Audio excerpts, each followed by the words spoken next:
I did my research paper on social anxiety disorder. My thesis is social anxiety can become crippling and disheartening to those that suffer from this disorder. Social anxiety is an extreme fear of social situations and interactions. It could be a specific situation like speaking in crowds, or it could be a fear of nearly all interactions with people. The person with social anxiety worries about what everyone is thinking of them, particularly being judged, embarrassed, or having an overwhelming fear of negative outcomes. Symptoms that someone with social anxiety may face are physical, mental, and emotional.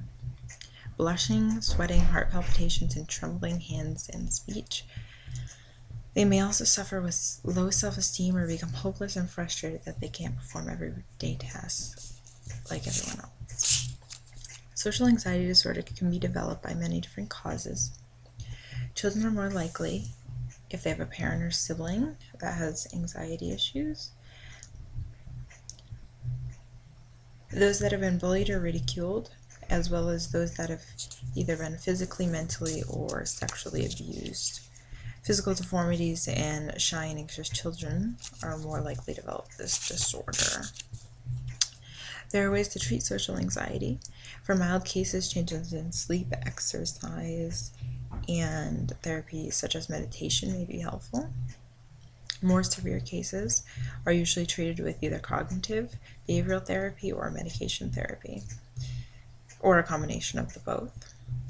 Medication helps calm the symptoms, and behavioral therapy uses exposure techniques to hopefully combat irrational and negative thinking. If social anxiety is left untreated, it can manifest into other issues like schizophrenia, depression, and panic disorder. It is also common for people to try and self-medicate with alcohol or other medications, but they only complicate the problem further. The anxiety will never leave the person completely, but with the right treatment, they have a very good chance at living a normal life if they continue to use what they learned and practice their behaviors. My research is important because anxiety disorders are the most common mental illness.